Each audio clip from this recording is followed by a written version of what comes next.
Are you ever worried about asking too much in your relationship? Or maybe you've been told that you ask too much in a relationship? Or are you settling for less in a relationship because of the conflict that's caused by asking? Or on the flip side, are you asking too little of your partner and therefore letting little problems become big problems? Hi, I'm Dr. Pat Love. In my 40 years of working with couples as a licensed marriage and family therapist, and even in my writing, I've addressed the common problems that couples face around asking. You would be surprised how difficult it is for many of us to ask for what we want, even the little things in life. So in this video, I'm going to explain why it's so difficult to ask, why it's a point of conflict, and I'm going to give you strategies that can help you avoid the pitfalls that can occur around asking for anything that you want in a relationship. First thing, problems in asking are often rooted in our history. For example, if you grew up in a rigid or controlling environment, then any kind of asking or request can trigger a defensive response. It might trigger shame, it might trigger fear of abandonment, and it might trigger you going into a compliant mode and where you say yes when you really ought to say no. And if you keep saying yes when you really need to say no, what happens is it builds resentment and distance between you and your partner. Now, some people, because they grew up in a rigid and controlling environment, any chance they get to have power, they take it. So they say no when saying yes really would benefit them as well as their relationship. So oftentimes we have a reaction to the environment we work in, live in, and we take it out on our partners. If you grew up in a deprived environment like I did, growing up, I looked around and first of all, I knew there wasn't much to be asked. You couldn't ask for much because there wasn't much there. And I also looked around and I thought, you know what? These people are having enough problems. I don't need to be causing problems. And so I didn't ask for anything. Well, if you think about the difficulty with this is, if you're not asking for something of your partner, you're often robbing them of an opportunity to show love and be loving to you that's so rewarding to them. Another thing, if you grew up in an indulgent family where you were, let's say, what we used to call spoiled, you may expect everything to be given to you. You may have no difficulty asking for what you want, but you feel indignant or you feel like it's rude for your partner to expect you to make concessions. So when your partner asks for something, it's like foreign to you because you're used to being the one that does the asking. So growing up in an indulged environment can often make you very entitled to getting what you want, but very uncomfortable giving back to other people. So the good news is, regardless of your history, regardless of the rootedness of your difficulty around asking or your entitlement, you can always change. We're always growing, we're always changing. And oftentimes in a committed relationship, it's the best place to make these changes. One of my favorite colleagues was Frank Pittman. And he had a line that I really loved. And he said, marriage, commitment, is your last best chance to grow up. And this is really true because when you make a commitment to each other, if you and I are committed, basically what I'm saying to you is, I'm giving you the right to ask me to meet some of your needs at least some of the time. Not all your needs all the time, but you have the right to ask something of me. So you have the right to ask something of your partner, and your partner has the right to ask something from you. Why else be committed? What else is commitment other than meeting one another's needs? But there are some guidelines, by the way, that really will help you get what you want and ask for it in a respectful way that will build happiness and stability and not unhappiness and instability. Number one, and this one goes without saying, is be reasonable. I remember a couple I worked with. This is decades ago. I think I was an intern at the time. And I worked with a couple, and I remember at one point saying to her, I said, what's one thing he could do that would just make it all better, make you happier? And she said, if he'd be taller.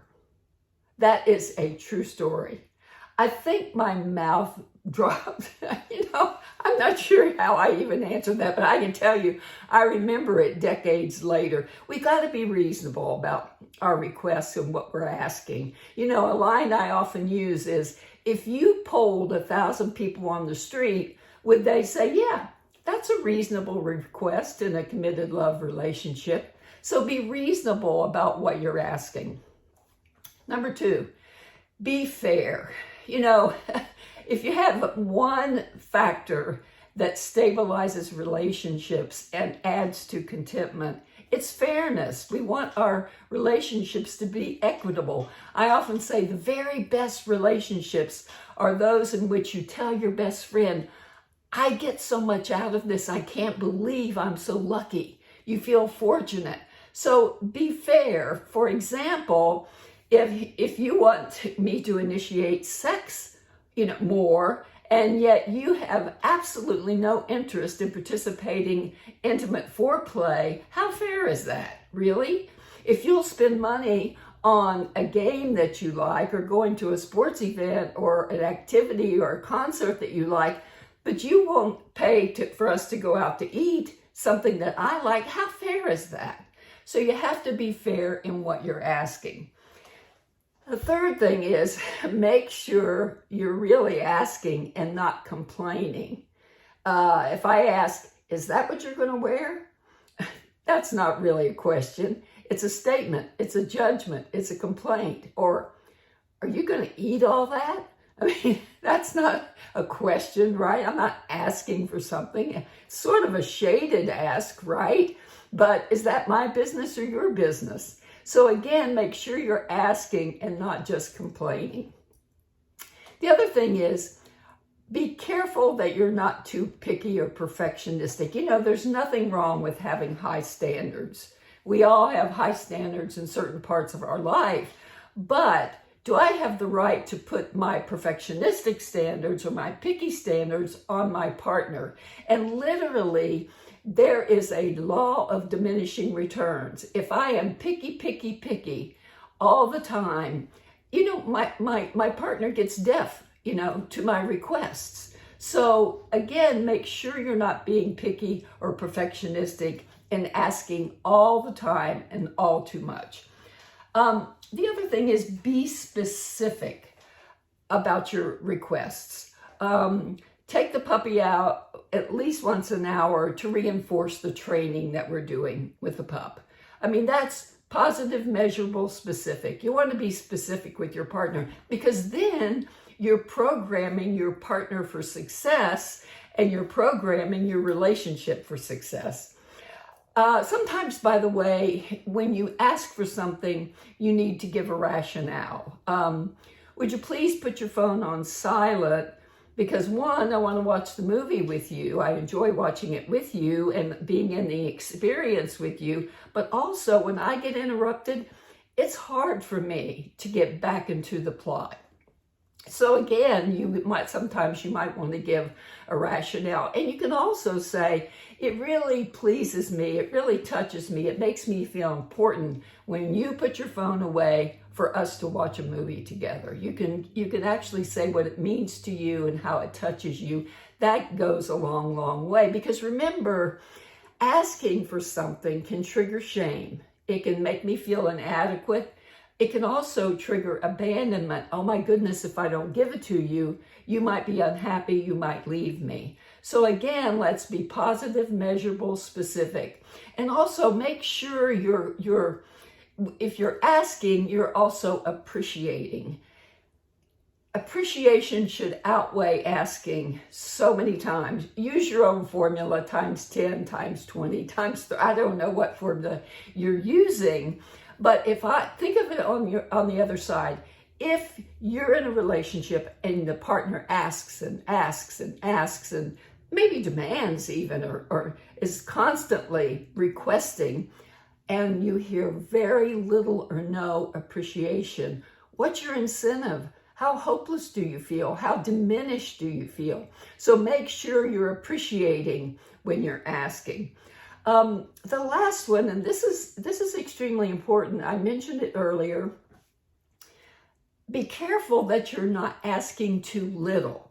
Over the course of working with couples for 40 some years as a licensed marriage and family therapist, I have to tell you, first of all, if you ask too little, little problems can become big problems. How many times have I heard couples say, "Why didn't you tell me you wanted that? Why didn't you tell me you were unhappy?" That's one of the most common lines I heard in therapy with couples and in workshops with couples. But here's the other thing. When you don't ask something of your partner, it robs them of the joy that I mentioned earlier. But also there is another very, very harmful effect. We don't respect people who don't ask enough of us. If you and I are in a relationship and I let you run over me, I don't ask, I don't push back, I don't stand up for myself, I don't advocate for my needs, you end up not respecting me and you don't take me seriously. So if you let me treat you disrespectfully, I end up disrespecting you. I've seen it happen. So again, there are a lot of complicated issues around asking. And one last one I want to talk about. If you have difficulty around asking, here's a line I heard in therapy so many times. Well, if I have to ask, just forget it. You know, in the beginning, when you're infatuated, everything your partner gives you is wonderful. But then as that romantic high wears off and reality sets in and you go into that post-rapture stage, then you really have to pay attention, listen, and watch as you change in life to adjust your meeting of one another's needs to adapt to these changes. So don't expect your partner to read your mind. Yes, it felt like they did that in the beginning, but that was then. This is now. This is mature love where you ask for what you want, show appreciation, and avoid the pitfalls that asking and receiving can give you. If you like research-based information, contact my course, Waking Up in a New Marriage, or the ebook, 5 Forces Destroying Your Relationship. And always, always, thank you for watching.